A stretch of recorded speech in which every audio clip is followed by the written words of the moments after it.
Assalamualaikum warahmatullahi wabarakatuh. Sobat Kembara Sunyi dimanapun berada, pada kesempatan kali ini kami akan membagikan sebuah cerita kiriman yang dikirim oleh Sobat Kembara yang bernama Darmawan yang asalnya dari Malang. Sebelum kita masuk ke ceritanya, untuk teman-teman yang nonton tayangan ini dan belum subscribe, jangan lupa untuk subscribe lebih dulu agar channel Kembara Sunyi ini lebih berkembang lagi dan kami lebih bersemangat lagi dalam membuat konten-konten terbaru di Kembara Sunyi. Dan untuk teman-teman yang telah mendukung kami sejauh ini, kami mengucapkan terima kasih banyak. Semoga amal kebaikan teman-teman dibalas kebaikan berlipat oleh Allah Subhanahu wa Ta'ala.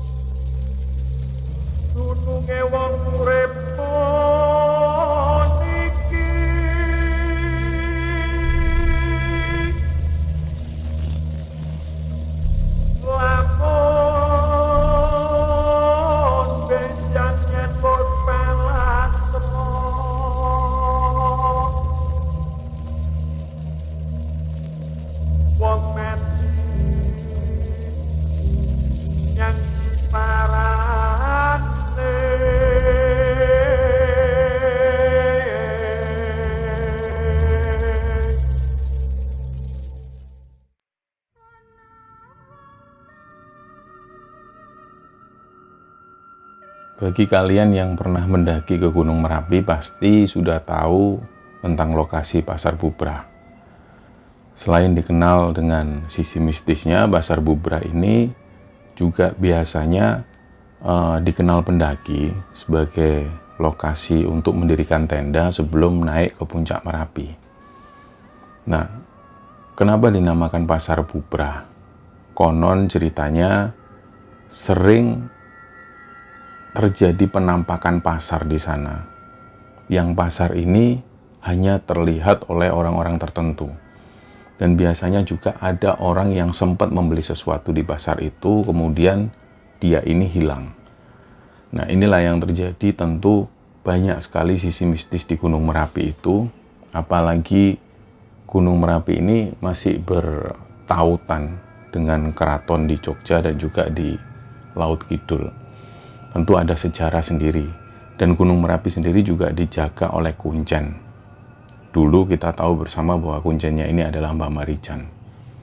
Nah, cerita yang akan kami ceritakan ini ceritanya dikirim oleh Sobat Kembara, namanya Darmawan. Dia pernah mengalami situasi yang rumit pada saat mendaki ke Gunung Merapi ini. Jadi ceritanya, Darmawan ini adalah mahasiswa di sebuah kampus di Malang. Di situ dia mengikuti kegiatan pecinta alam atau mapala. Nah, di awal-awal itu dia mengikuti kegiatan sampai akhirnya dia menjadi anggota. Tapi sebelum menjadi anggota, banyak sekali persyaratan-persyaratan yang harus diikuti.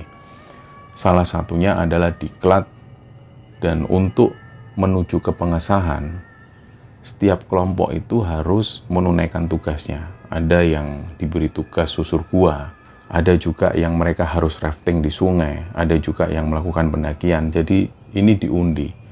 Dan pada waktu itu Darmawan juga mengambil undian.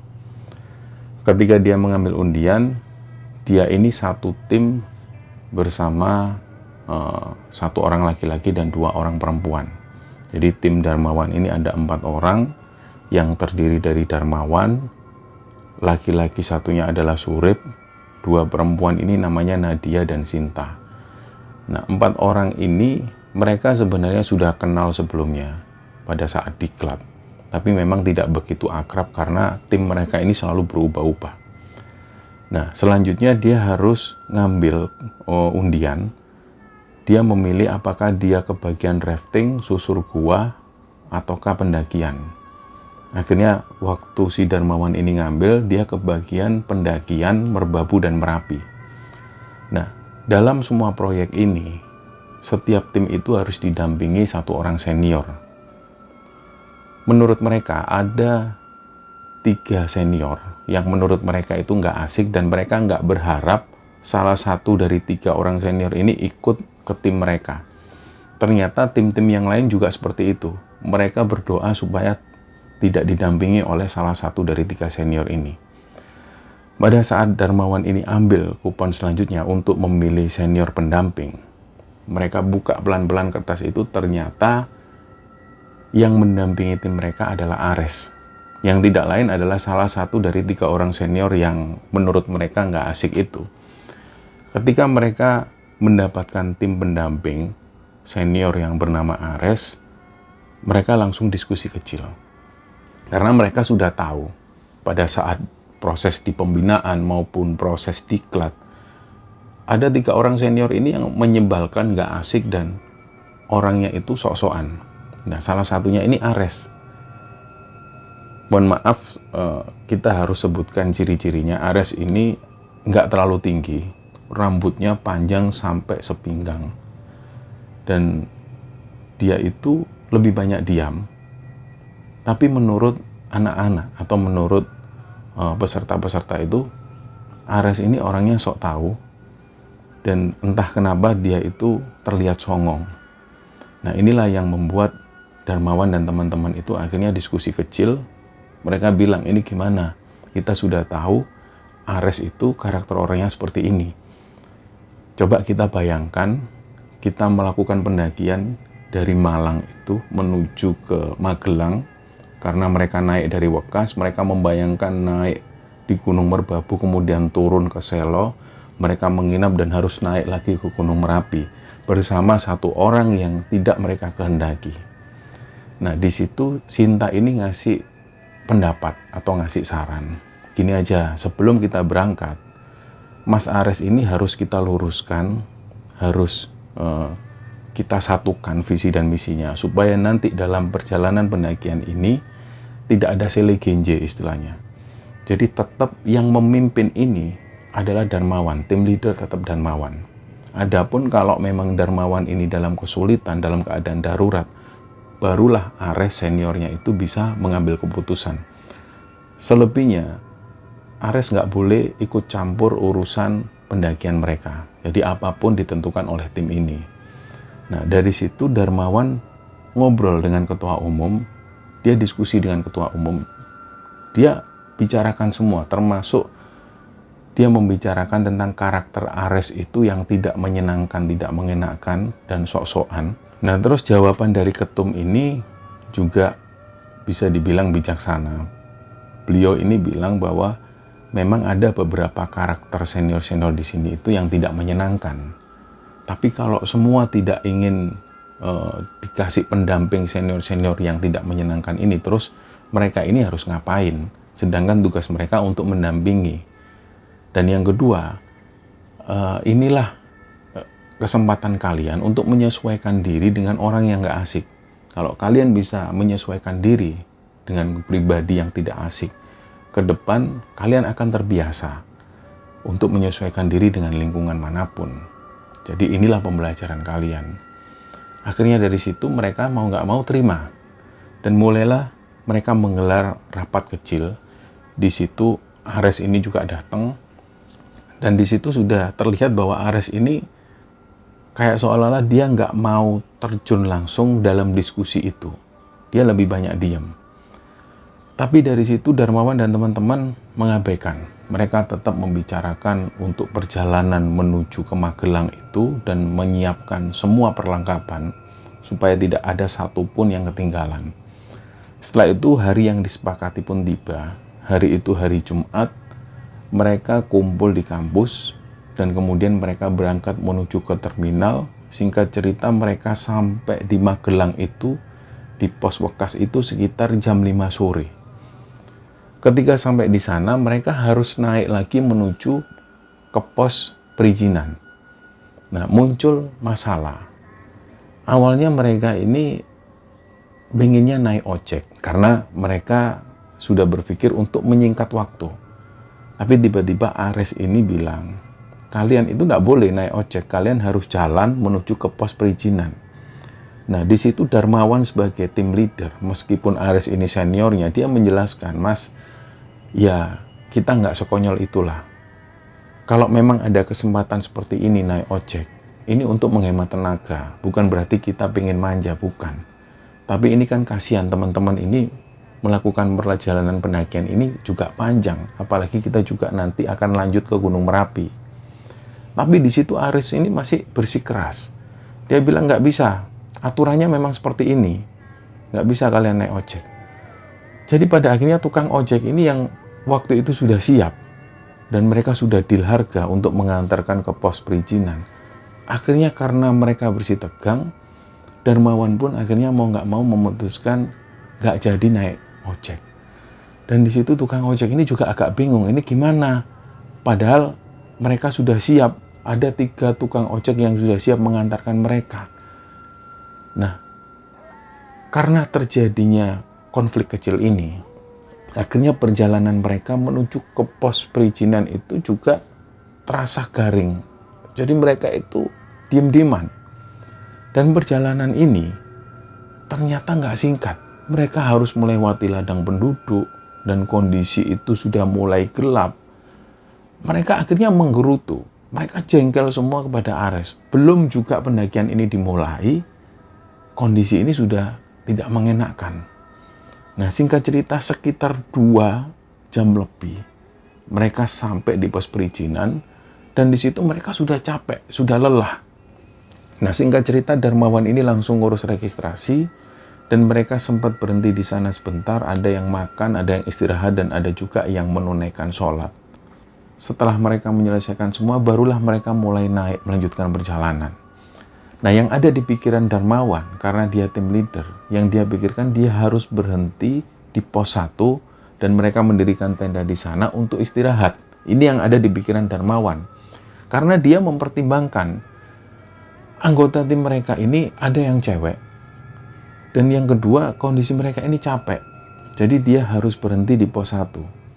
Nah, perjalanan waktu itu sudah sekitar jam setengah 10 malam. Mereka mengeluarkan senter dan mulai perjalanan.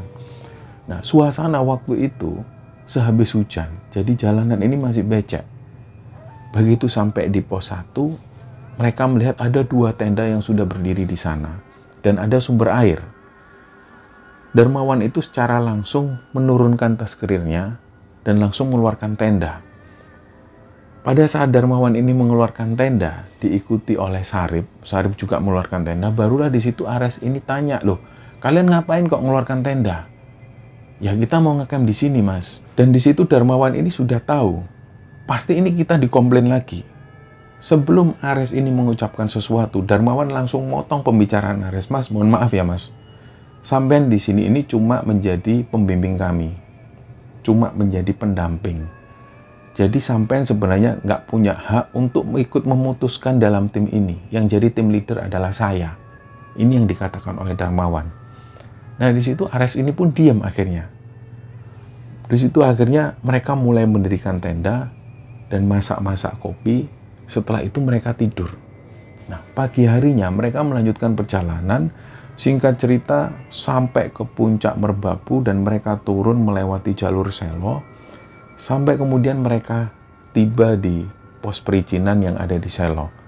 Dan mereka di sana menginap untuk 1 malam lagi. Nah, waktu itu, si Ares ini jalan di paling belakang. Jadi mereka turun dari puncak dan menuju ke jalur Selo itu sebelum sampai di pos pendakian di jalur Selo, suasana ini sudah mulai gelap. Waktu itu Ares ini berjalan paling belakang sendiri dan sempat ngomong sesuatu ke Darmawan. Dia pesan, kamu jalan dulu sama timmu. Aku mau di belakang, aku masih ada perlu. Jadi sebenarnya teman-teman Darmawan seperti Sinta, Nadia, dan juga si Surip ini nggak tahu menau tentang pembicaraan antara si Ares dan juga si Darmawan. Hal ini diketahui oleh Darmawan sendiri dan juga Ares. Intinya pada waktu mereka ini sampai di pos perizinan yang ada di base camp Selo itu, Ares ini belum juga turun. Barulah di situ Sinta ini tanya, loh, Wan, mana Mas Ares? Nggak tahu di belakang. Biarinlah, dia sudah bilang kalau dia jalan agak lambat. Ya sudahlah, mereka sampai di penginapan kecil, mereka makan-makan, kemudian mereka membersihkan badan, dan mereka sudah bersiap untuk tidur. Karena keesokan paginya, mereka bersiap mau melanjutkan perjalanan ke Gunung Merapi. Ditunggu sampai sekitar jam 8 malam. Mereka semua sudah selesai makan, sudah selesai mandi. Ares ini nggak juga turun. Mulailah dari situ, beberapa teman-teman ini tanya ke Darmawan, "Wan, coba deh kamu tanya, kamu cari, kamu tanya ke pendaki-pendaki yang baru turun, mungkin dia melihat Mas Ares." Nah, di situ Darmawan ini sebenarnya sudah malas untuk mencari keberadaan Ares. Tapi karena dorongan dari teman-temannya, dia pun akhirnya berdiri menuju ke pintu gerbang hutan, di mana banyak pendaki-pendaki yang turun dan juga mulai naik. Si Darmawan ini nunggu pendaki-pendaki yang turun. Sekitar setengah jam kemudian dia melihat ada 2 orang pendaki yang baru turun. Kelihatan dari headlampnya itu, dan Darmawan tanya, "Mas, ngelihat pendaki nggak satu orang teman saya? Rambutnya panjang sampai sepinggang." "Oh, nggak lihat, Mas." Terus pendaki yang satunya ditanya lagi, ternyata dia nggak lihat. Nggak seberapa lama, hampir 20 menit kemudian ada pendaki lagi yang turun. Ditanya lagi oleh Darmawan, "Mas, lihat teman saya nggak, Mas? Rambutnya panjang, pakai topi." Mereka semua ini nggak lihat, umumnya mereka nggak melihat.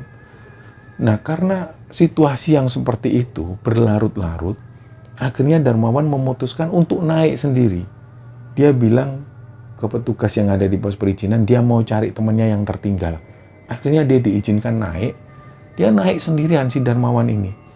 Hampir 1 jam perjalanan dia naik, dia belum bertemu dengan sosoknya Ares. Dan pada saat dia ini naik, dia sempat ketemu dengan beberapa pendaki. Darmawan sempat tanya, "Mas, ada lihat teman saya nggak, Mas? Rambutnya panjang."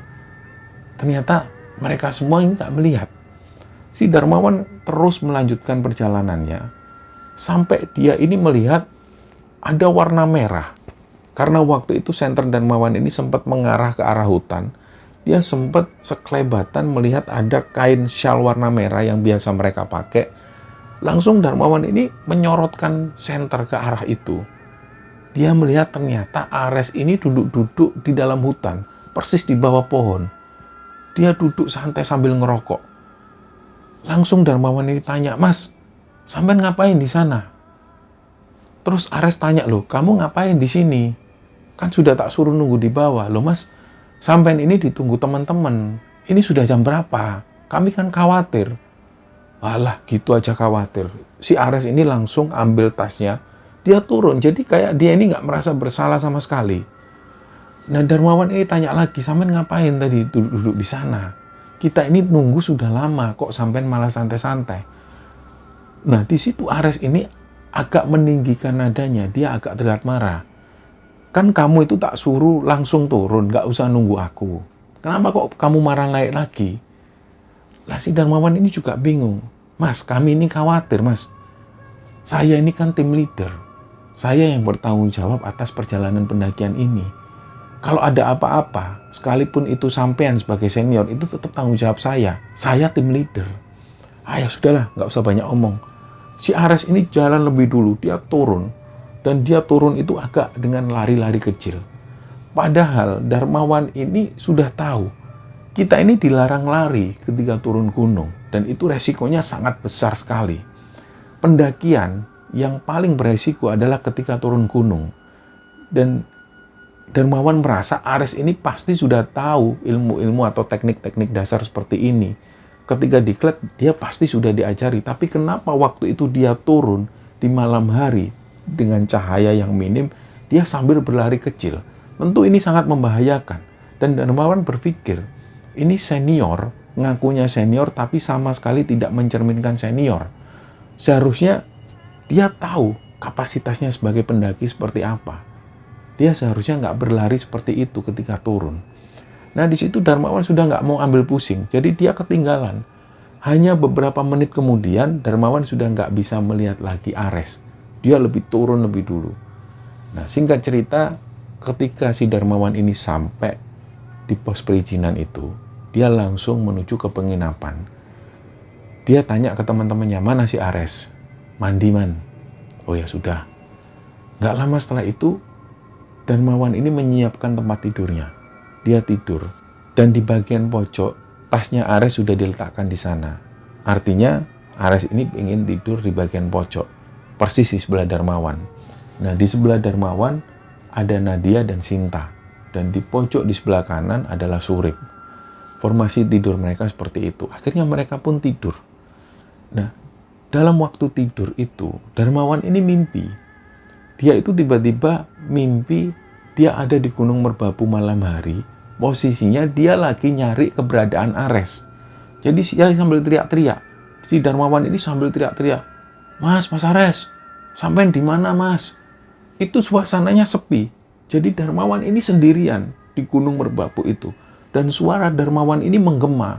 Mas Ares, sampai di mana Mas? Gak lama setelah itu dia melihat Ares ini duduk persis di bawah pohon. Tapi pohonnya ini aneh. Pohonnya itu berbentuk seperti rumah pohon. Tapi kondisi rumah pohon ini sudah rapuh semua. Dan pada saat Darmawan mendekat ke arah Ares, Darmawan ini khawatir kalau Ares ini sewaktu-waktu bisa ketimpa rumah pohon itu. Karena kondisinya sudah rapuh. Nah di situ Darmawan melihat Ares itu duduk-duduk seorang diri.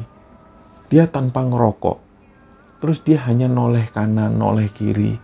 Seolah-olah Ares ini gak mengetahui keberadaan si Darmawan. Barulah benar-benar mendekat, Darmawan ini langsung nepuk punggungnya Ares. Mas, sampai dicari teman-teman Mas. Nah pas waktu Ares ini noleh, wajahnya itu aneh. Wajahnya agak lonjong. Dan matanya itu merah. Giginya hitam-hitam semua.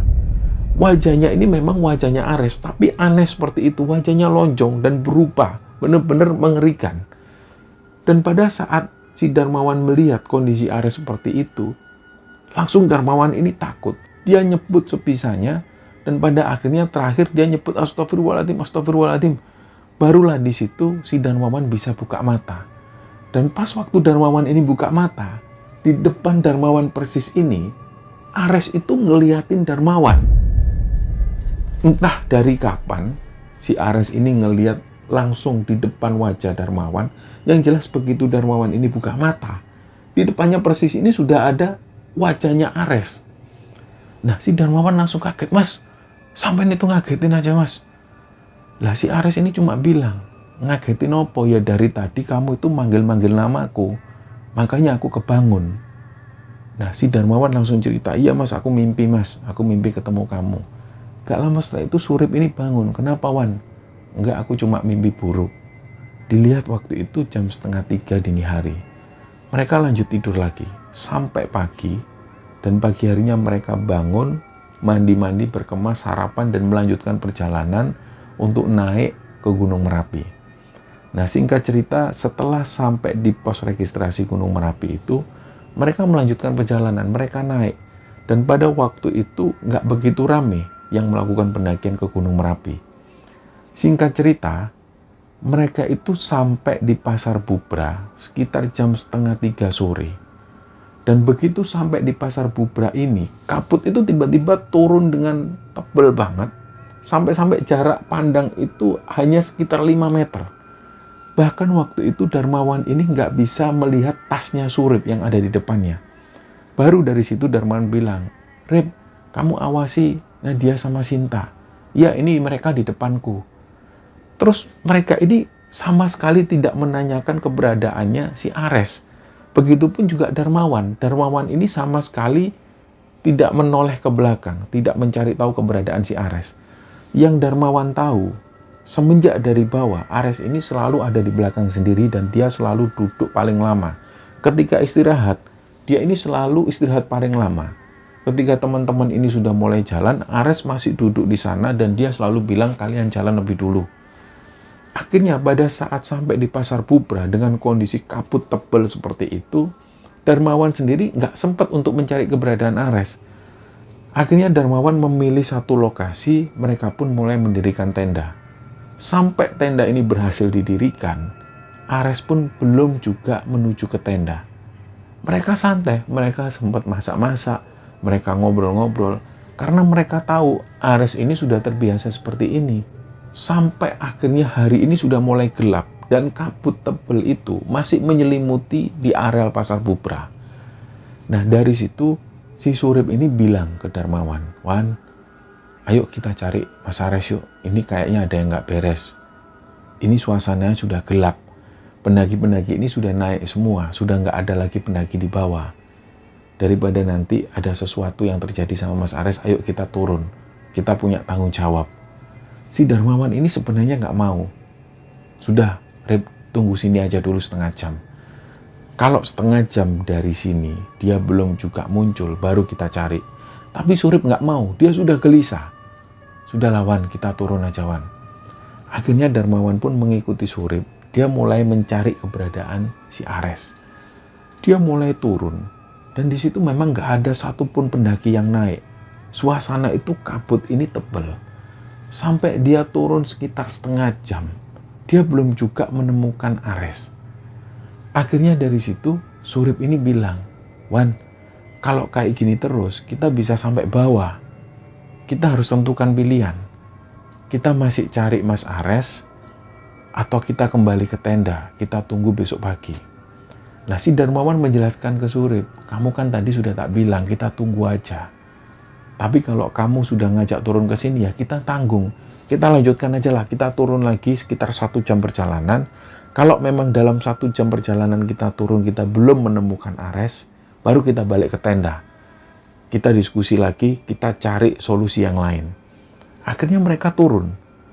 Dan benar, sekitar 1 jam perjalanan mereka turun, mereka nggak bertemu dengan satu pendaki pun karena kondisi ini membuat mereka panik. Akhirnya Darmawan ini bilang ke Surip, Rip, kita balik ke tenda. Kita tanya ke pendaki-pendaki yang lain, kita bagi tugas. Nah, akhirnya mereka cepet-cepetan, mereka balik ke tenda di Pasar Bubra itu, mereka menyampaikan hal ini ke anggota yang cewek-cewek itu.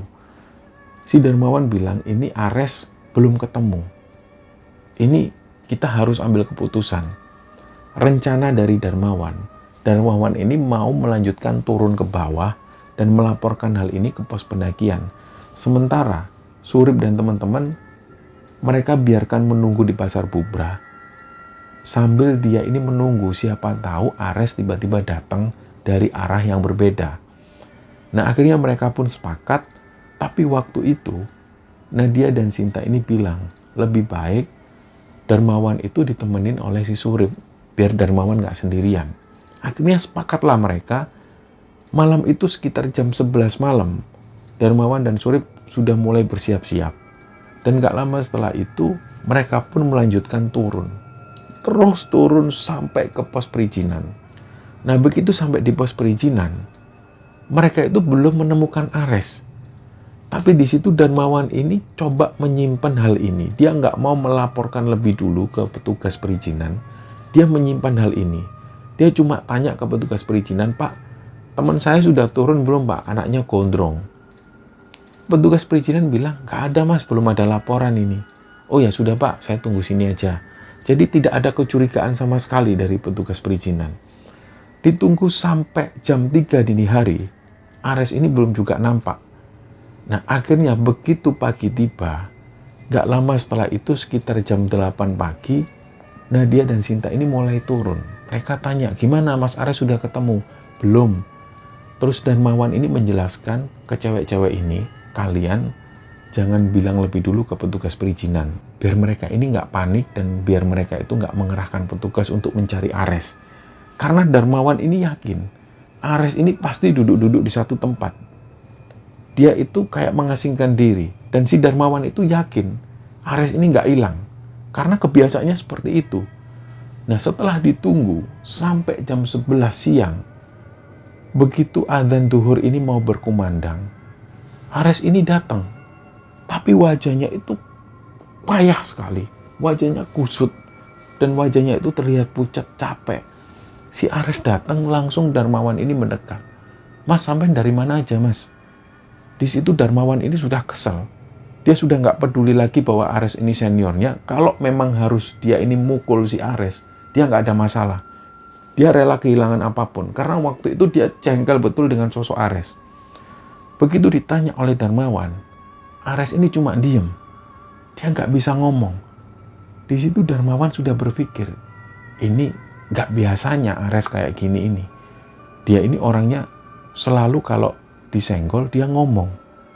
Nah, kenapa kok dia berlagak seperti ini? Darmawan akhirnya langsung inisiatif. Ares ini digandeng. langsung didudukkan di warung, dan langsung dipesankan teh hangat. Dia disuruh minum lebih dulu. Setelah Ares ini minum tenang, barulah Darmawan tanya lagi, "Mas, sampean ini dari mana? Semalam itu kami panik sampai aku sama si Surip ini turun." Tapi waktu itu Ares ini cuma diem.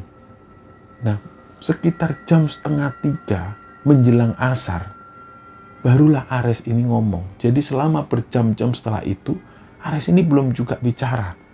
Jadi mereka itu hanya berdiam diri di lokasi pos perizinan, sambil menunggu Ares ini bicara.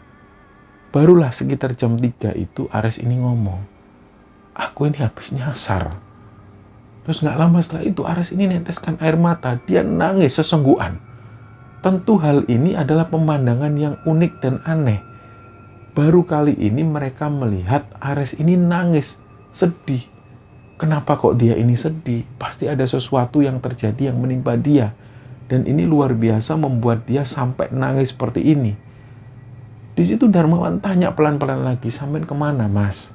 Nyasar kemana?" "Aku ini nggak tahu nyasar kemana. Aku tuh kayak ada di suatu tempat, aku kapok, aku nggak mau kesini lagi." "Ya wis, Mas, kalau sampean sudah tenang, ayo kita pulang." "Ya ayo pulang, aku takut." Si Ares ini nangis terus. Jadi mereka akhirnya diem. Nah, singkat cerita mereka naik bis. Dan begitu mau sampai di kampus mereka yang ada di Malang itu, Ares ini cerita, "Wan, tolong jangan ceritakan ini ke teman-teman senior yang lain ya, Wan, ya. Aku malu, Wan." "Loh, malu kenapa, Mas? Sampai ini memangnya kenapa?" "Nah, aku malu, aku nggak bisa jadi pendamping yang baik buat kalian. Wis pokoknya aku minta maaf, Wan." "Wis nggak apa-apa lah, Mas." Nah, pas mereka ini turun, mereka ini jalan menuju ke arah UKM atau sekretariat mereka. Si Ares itu narik tangannya Darmawan. Dia itu kayak pengen cerita. Darmawan akhirnya ngomong ke teman-teman yang lain, "Sudah, kalian berangkat dulu." Nah, di situ si Darmawan ini ngajak Ares keluar lagi ke warung kopi. Dia ngajak ngopi lebih dulu. Nah, di warung kopi inilah akhirnya Ares itu cerita. Jadi pada saat dia ini naik ke Gunung Merapi, berulang kali Ares itu selalu noleh ke belakang karena dia merasa ada kakek-kakek yang ngikuti. Si kakek ini pakai belangkon, pakai baju sorjan seperti abdi dalam. Dia ngikuti dari belakang. Begitu Ares ini noleh, sosok abdi dalam ini kayak diem. Diem hanya berdiri mengawasi mereka. Dan begitu pun Ares ini melanjutkan perjalanan lagi. Nah, pada waktu istirahat, mereka ngerokok-ngerokok santai. Rombongan Darmawan dan teman-teman ini jalan lebih dulu, sedangkan Ares tetap istirahat di sana untuk waktu yang cukup lama. Nah, dalam posisi sendirian itulah sosok abdi dalam ini dilihat oleh Ares. Beliau itu juga duduk-duduk di atas batu, sambil terus duduk, sambil memperhatikan Ares. Awalnya yang ada di pikiran Ares waktu itu, ini memang benar-benar orang atau sosok abdi dalam Merapi. Atau mungkin beliau ini warga sekitar yang kebetulan naik ke Gunung Merapi.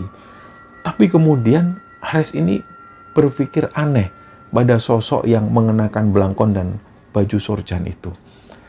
Ini orang kalau memang daki, kenapa kok terus ngikutin aku? Kenapa kok nggak ikut jalan? Nah, disitulah Ares sudah mulai merasa curiga, sudah mulai merasa nggak nyaman. Akhirnya dia berdiri, beranjak dari tempat duduknya, dia lanjut jalan.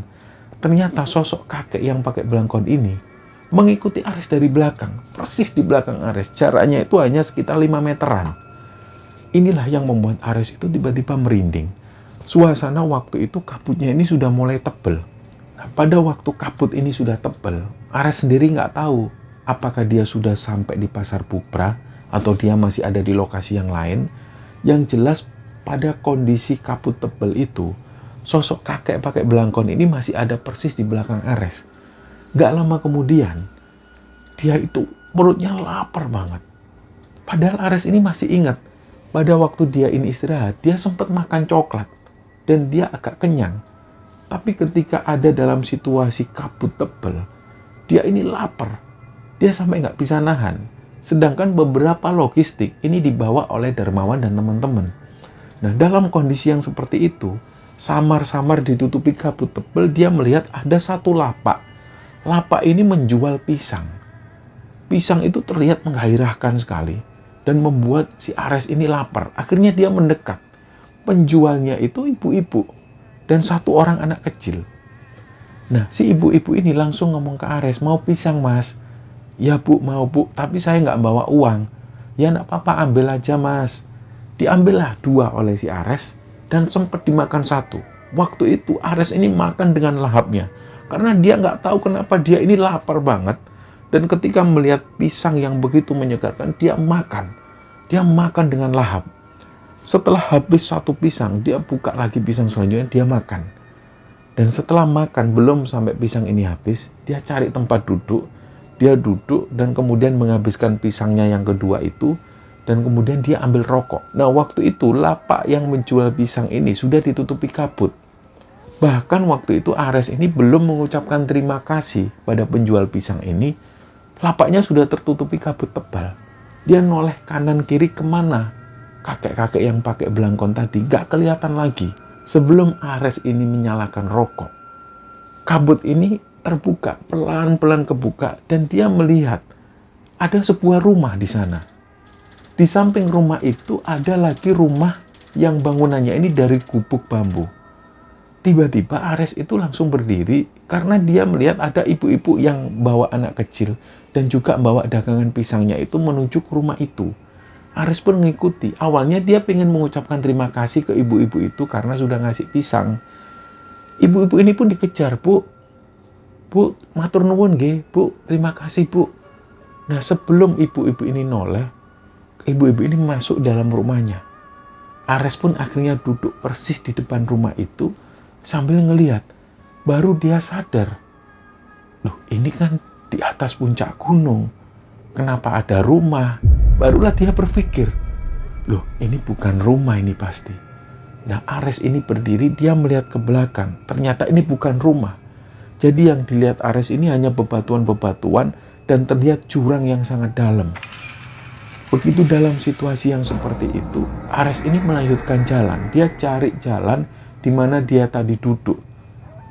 Pas waktu dia ini cari tempat duduk yang tadi dia dudukin itu, dia melihat lagi ada rumah.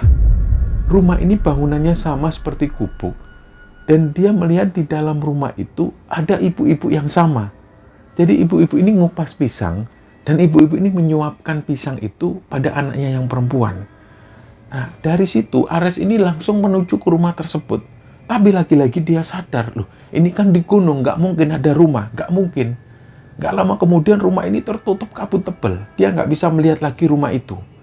Nah, pada akhirnya dari kejauhan Ares melihat sosok kakek-kakek yang pakai belangkon ini. Beliau duduk seorang diri di atas batu, masih dengan kabut yang cukup tebal.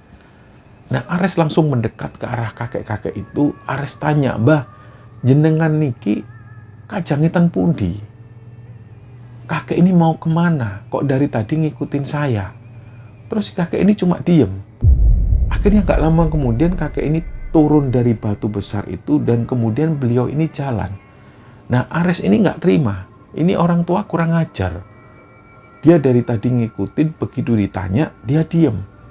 Begitu Ares ini ngikutin, kabut ini tebel. Jadi kakek yang jalan lebih dulu ini sudah gak kelihatan lagi. Dia kehilangan jejak. Sama sekali dia gak bisa melihat. Sampai pada akhirnya Ares ini terjebak di suatu tempat yang dia nggak tahu ini di mana. Dia itu ada di tengah-tengah hutan. Barulah dari situ Ares ini sadar dia tersesat. Dia ada di tengah-tengah hutan dan nggak tahu lokasinya di mana. Nah, pada waktu itulah Ares ini diam seorang diri. Barulah dia tahu suasana ini gelap. Karena si Ares tahu bahwa dia tersesat, dia hanya diam. Yang dia lakukan, dia nunggu pagi. Singkat cerita, selama dia nunggu pagi hari itu, banyak sekali gangguan-gangguan yang dirasakan oleh Ares.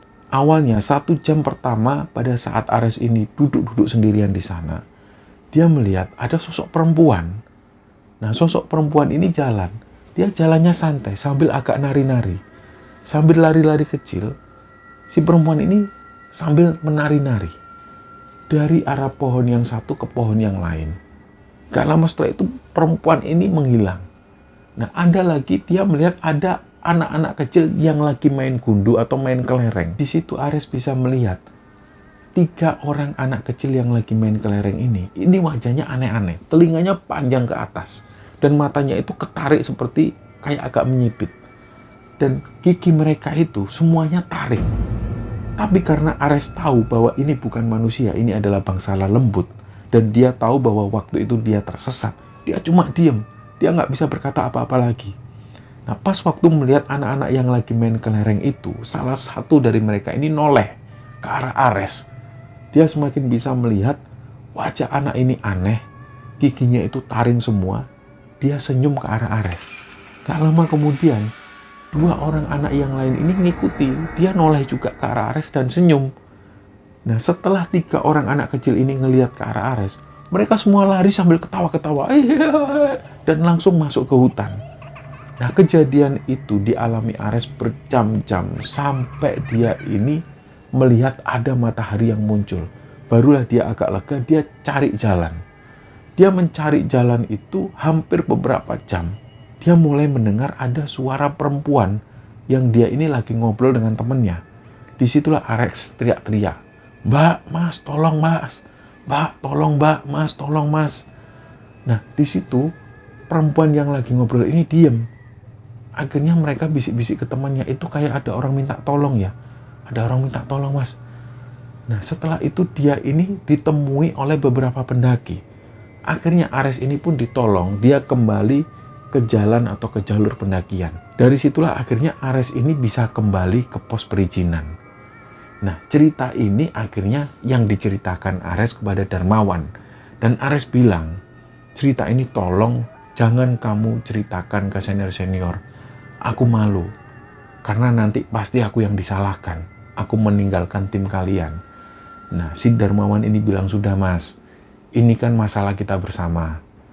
Yang terjadi sama kamu itu merupakan ketidaksengajaan. Biar nanti aku yang menjelaskan ke ketua umum. Kejadian ini bukan kemauanmu sendiri. Kamu terpisah dari rombongan itu ketidaksengajaanmu. Ya, ini musibah kita bersama. Sudah, kamu tenang aja." Nah, singkat cerita, setelah itu Darmawan menjelaskan ke ketua umum. Dia bikin laporan semua, dan dia menjelaskan perjalanan pendakian Merbabu dan Merapi. Dia sama sekali tidak menjelekkan si Ares ini. Dia menutupi semua kekurangan Ares. Begitupun teman-teman Darmawan. Nah, sampai pada akhirnya setelah pendakian itu, Darmawan ini menjadi anggota tetap dan dia sering banget melakukan pendakian-pendakian lagi. Nah, sampai kemudian setelah dia lulus dari perkuliahan itu, 2 tahun setelah dia lulus, dia ketemu lagi dengan Ares. Ares ini posisinya sudah kerja di sebuah perusahaan. Dia ketemu di sebuah ruko. Nah, Ares ini tiba-tiba manggil Darmawan. Dia cerita lagi, "Wan, jujur ya Wan, sebenarnya waktu pendakian kita di Merapi itu, aku itu sebenarnya takut banget Wan. Tapi karena aku senior, aku ini coba menutupi hal itu. Aku malu sama junior-juniorku."